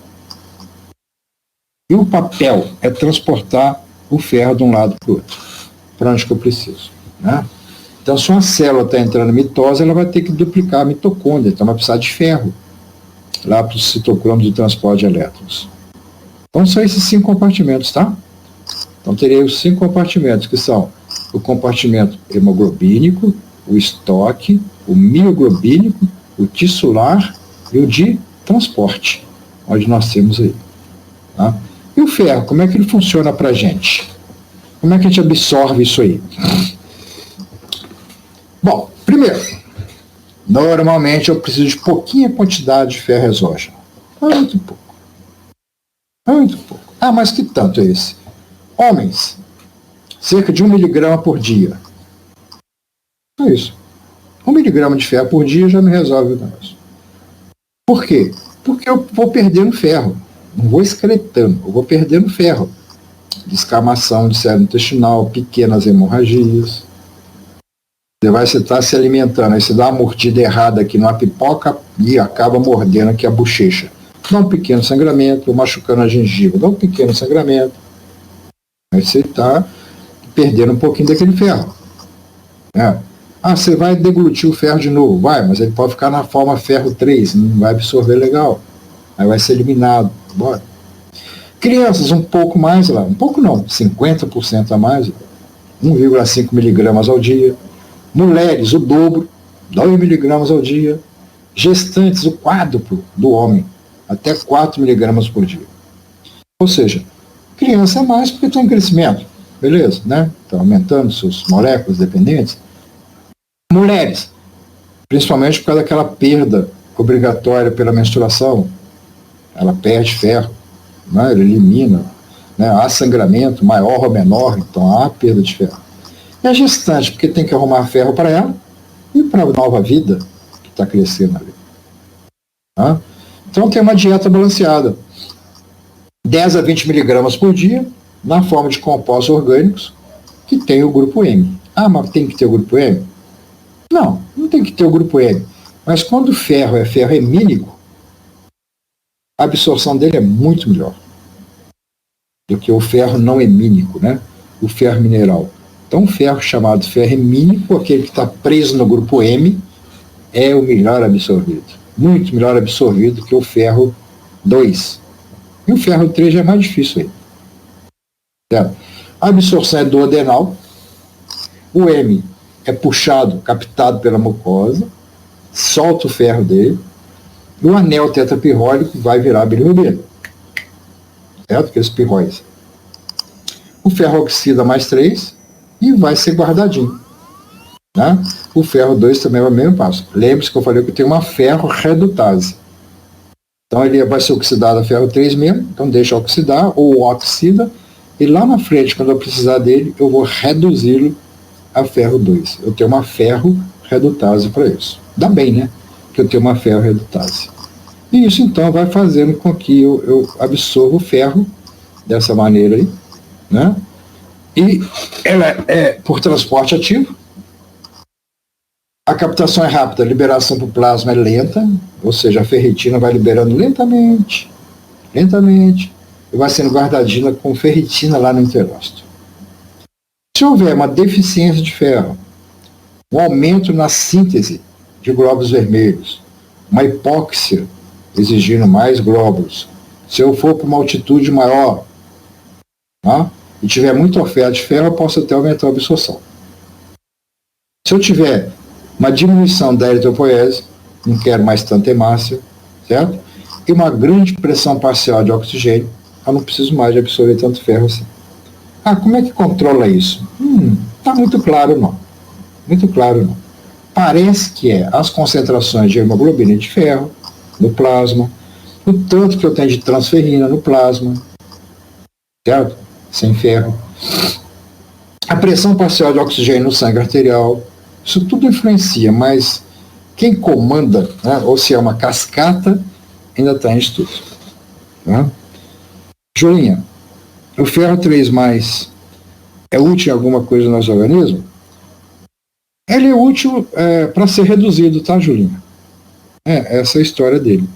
Qual é o papel do ferro no nosso organismo? É um aceptor transmissor de elétrons. É isso que ele faz. O tempo todo, ferro 2, ferro 3. Ele participa de reações de óxido-redução. Certo? Redução, óxido-redução. O ferro 2 dá um elétron, passa para ferro 3. Ou seja, a tendência de ferro, como de outros metais, é ser doador de elétrons. Aí quando ele passa para ferro 3, você está lá. O que ele pode fazer agora? Ele pode ser agora um receptor de elétrons. Ferro 3, voltar a ferro 2. Ferro 3, ferro 2. Então ele não tem assim uma utilidade apontada, direcionada. Ele faz oxidação e redução. Oxida, reduz, oxida, reduz, oxida, reduz. Mas não tem assim um direcionamento para o ferro 3. É um agente fundamental nas oxidações e reduções. Ou seja, um agente fundamental no transporte de elétrons de um lado para o outro. É ferro que vai fazendo isso. Ferro 3 pega o elétron, vira ferro 2 e vai para outro lugar. No outro lugar, o ferro 2 passa para ferro 3 e deixa o elétron por lá. Né? Então, ele é um carreador de elétrons para um lado e para o outro. Esse é o papel fundamental do ferro, né, em relação a outros metais que nós temos aí. Tá? E, de qualquer maneira, a célula duodenal, lá no duodeno, é onde nós temos o nosso controle da quantidade de ferro, onde nós temos o nosso almoxarifado. Lá que está. Então, lá se controla a entrada, controla quanto é que tem e controla a saída do ferro. Certo? Então, eu posso, com isso, controlar uma sobrecarga de ferro. Ou seja, eu posso ingerir um tantão de ferro. Eu só vou absorver aquilo que eu realmente estiver precisando, e isso é determinado lá no enterócito pela quantidade de ferritina e apoferritina que tiver dentro do enterócito. Então, absorve ou não absorve. Não é de um jeito ou de outro. Tá? Exatamente, Júlia, porque o ferro participa intensamente dessas reações de oxidação e redução. Então, se eu tiver ferro demais da conta, sobrando demais da conta, eu posso fazer provocar no organismo uma crise de reações de oxidação e redução. Então, a gente controla de perto, muito de perto, o nosso ferro. Então, aquela história de nossos avós que, né, deve-se cozinhar um feijão numa panela que tem lá um prego, porque é bom, né, o prego de ferro libera ferro no feijão, você vai comendo ferro, mais ferro. Tá, você come, mas você não absorve. Né? Então não vai ter muito lance, não. E aquele ferro, do prego de ferro, é ferro inorgânico, né? A absorção dele não é boa. Não é boa. Né? Hoje o tratamento de uma anemia ferropriva raramente é prescrito sulfato ferroso. Então, recuperar uma anemia ferropriva com medicamento sulfato ferroso vai demorar 6 meses ou mais para recuperar, porque a absorção dele é ruim, não é boa. Tá? O que mais interfere na absorção do ferro, além do estado de oxidação? O pH.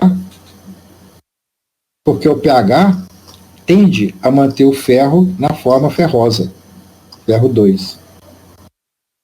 Então, o pH é bom, manter o ferro como ferroso e facilita a absorção. Tá? De onde que ele vem? É ferro inorgânico, ou seja, ferro 2, ferro 3, ou é ferro hemínico? O ferro hemínico é melhor, como vocês vão ver na tabelinha daqui a pouco. Tá? Tem presença de ânions, aminoácidos, ácido ascórbico, vitamina C. Vitamina C, ácido ascórbico, baixo pH. pH baixo facilita o ferro 2. Ferro 2 é melhor absorvido. Tem algum ânion? Atrapalha. Ânion atrapalha. Eu deixei o mais importante aí embaixo. O ácido fítico, hexafosfato inositol. É encontrado em cereais integrais e fibras dietéticas. Estão em moda hoje em dia, né? Então, eles formam complexos insolúveis com ferro. Então, você ingere uma torradinha de pão integral com um caldinho de feijão, pensando em ferro, esquece. Esquece. O ácido fítico presente na torradinha de pão integral vai prender o ferro do feijão e não vai absorver. Não vai absorver. E o ácido fítico, ele prende não só o ferro, ele prende vários outros metais. Prende zinco, prende magnésio. Então, gente, voltando à mesma coisa. Moda é moda. Alimento é alimento. Então, você não pode ficar também radical, xiita. Só como material integral, só como arroz integral, só como macarrão integral, só como pão integral. Vai nessa. Daqui a pouco você vai ter deficiência de zinco, ferro, magnésio, etc, etc, etc, etc. Então não fica assim xiita, não. Fica não. Você tem que ser uma dieta bem distribuída, sabe? Não fica assim radical, não, porque não é legal. O ácido fítico, que impede a absorção de zinco, é terrível, cara. Isso foi feito numa comunidade numa ilha isolada no Pacífico, onde havia uma característica nos habitantes da ilha. Os nativos, todos tinham aparelho genital masculino ou feminino muito pouco desenvolvido. Todos, homem, mulher, tudo com aparelho pequenininho. Tanto masculino, a genitália masculina ou feminina era muito pouco desenvolvida. O pessoal ficou assim, ué, mas que coisa estranha. A estatura do cara é normal, mas chega no aparelho genital, é tão petitinho, do homem e da mulher, o que há?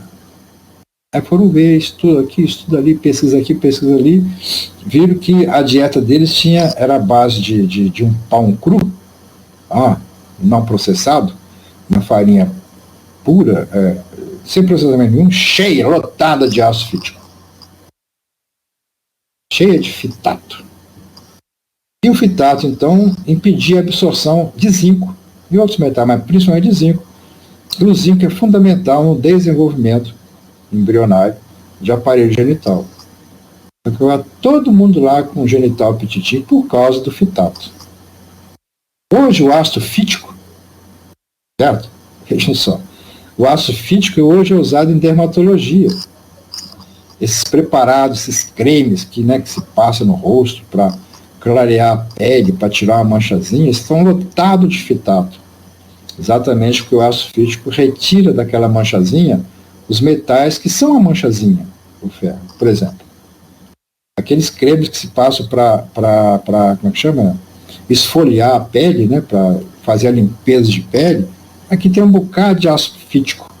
O ácido fítico vai removendo, vai puxando, vai complexando aqueles metais todos, que vão dando aquelas pequenas manchinhas na epiderme, e a pele sai clarinha, descamada. É o ácido fítico, complexando metais que estão por ali, aquelas manchinhas. Aquelas manchas de pele que o pessoal fica passando creme, até tirar aquela manchinha ali, é ácido fítico. Certo? E, rapaz, hoje nós já metemos crítica em várias comidas, né? Pão integral, biscoito integral, macarrão integral, arroz integral, pão com mortadela. Ih, rapaz, vou comer pão integral com mortadela. E isso aí vai dar problema. Mais que presunto, salsicha, hambúrguer. Eita, essa aula não tá boa, não. Tá destruindo algumas comidas deliciosas. Ai. Eu vou falar, da verdade, Tem que falar a verdade. O que eu vou fazer? Tem que trabalhar em cima disso aí, E o slide da frente aí, também esclarece algumas coisinhas. Olha o slide da frente. Julinha, Renata, Vitor, olha aí. O que treina esse gráfico aí?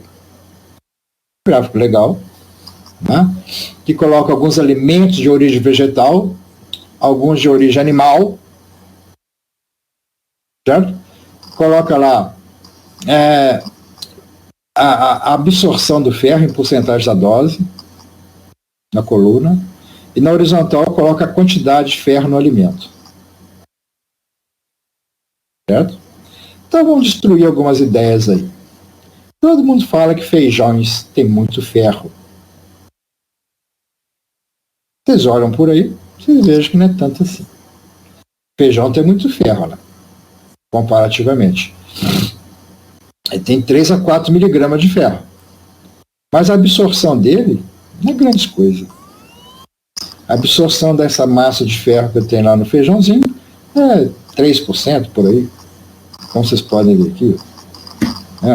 3%. Feijão preto. 3% que é a absorção dele. 3, 4%. O espinafre, que tanto fala, Aí. Tem pouco ferro, com absorção não tão grande assim. Lembra do Popeye? Quem já assistiu o desenho do Popeye? O marinheiro Popeye. Quando ele ficava bravo, queria brigar, ele comia espinafre e ficava um touro. Lenda? Pura lenda. Certo? Arroz. Tem pouco e não absorve nada. Aí vão subindo aqui, Milho. A pipoca. Pipoca é melhor do que feijão. Certo? Alface. A boa alface aqui, Ao trigo. Tá vendo? Como é que tá melhorando? Soja. Aí sai do reino vegetal, vamos para o animal. Onde que eu tenho? Bom, bastante. A própria ferritina, né? Ferritina, ou seja, comer dobradinha, bucho, eu não como aqui nunca, né? Mas tem muita ferritina ali. Então, se tiver um paciente, meu amigo, você vai comer bucho, dobradinha durante um mês. O cara vai te xingar até, né? Fígado é bom, é forte aqui, ó. Bife de fígado, que a mãe da gente obrigava a comer, né, cara? Tem ferro pra caramba, cara. Certo? Peixe, bom, mas melhor que qualquer vegetal, né? Hemoglobina, ou seja, sangue, ou seja, como é que chama aquele prato com sangue? Chama frango ao molho pardo. Frango ao molho pardo, tem bastante aqui. Chouriço, que é sangue cozido, né? Ih, tá doido. Vai comer sangue. Tem muito ferro e muito bem absorvido aqui. Chouriço, molho pardo. Ah, não é? E o velho bom bife. O bife. Olha o bifezinho. Tem bastante ferro e com absorção bem legal aqui, certo? 20% mais ou menos dá para absorver aqui. Porque é ferro hemínico, do grupo M, lá na carne, lá na mioglobina. Hemoglobina, é mioglobina, é grupo M, então a absorção é muito melhor. Aqui já é ferro, não hemínico, tá vendo? Então a absorção é bem fraquinha. Tá, gente? Então quer ter ferro legal? É um bife. Você gosta de comidas exóticas? Tá bom. Frango ao molho pardo, chouriço. Peixe? Não sou muito chegado a peixe. E aqui pra gente é mais difícil arrumar um peixe bom, né? Bife de fígado. Comi tanto bife de fígado na adolescência, obrigado pelo pai, que eu enjoei. Né? Décadas que eu não como esse trem aqui. Certo? Bucho é ruim, sem perigo. Certo? Agora, pão a gente come, alfacezinha aqui, ó. Alface e tal. Milho de pipoca. Feijão é bom, né? Não ajuda muito em nada, né? Espinafre raramente a gente come. Arroz come todo dia. Arroz com feijão. Arroz com feijão. Certo? Arroz com feijão. Com uma tortinha à base de trigo.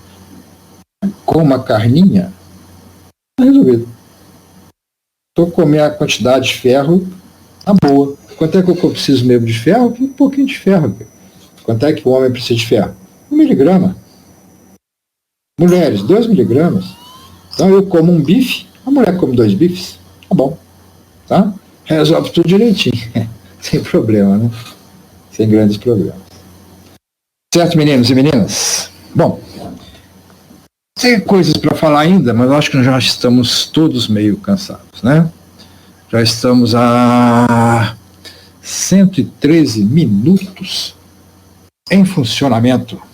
113 minutos em funcionamento são 113 minutos em funcionamento, né? Que é um bocado de tempo em funcionamento. Então a gente está adorando a aula, gostando muito de vocês e tal, trocar ideia com vocês, mas chega num ponto que a gente vai cansando. Todos vão cansando, não é verdade? E como nós vamos cansando, nós temos então que reconhecer e dar um tempinho. Então são 113 minutos de aula, e 113 minutos de aula são 113 minutos de aula. Então vamos nos despedir por aqui, né? Abrindo espaço para perguntar as dúvidas, se alguém assim o desejar. Tá? A última aqui era da Julinha,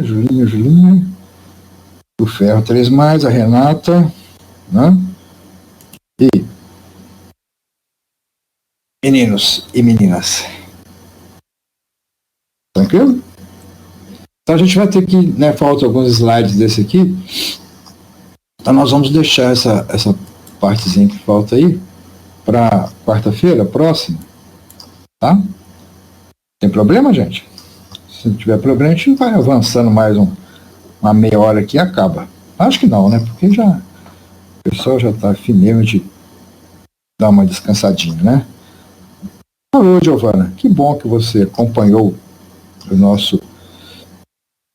as nossas colocações. Muito bom. Então tá, gente. Obrigado, Sandy. Bom final para vocês. Bom final de semana, Vitor. Bom final de semana, Sandy. Bom final de semana para todos vocês. Tá? Agradeço aí a participação de vocês. Então, na próxima quarta-feira, a gente termina essa parte e dá uma começadinha na parte do equilíbrio básico. Né? O equilíbrio básico, eu estou dando uma ajeitada nos slides e passo para vocês antecipadamente para vocês seguirem aí. Tá bom? Então vamos nos despedir. Abração a todos. Tá? E vou fechar aqui. E agora vou sair a cá. Bye, bye.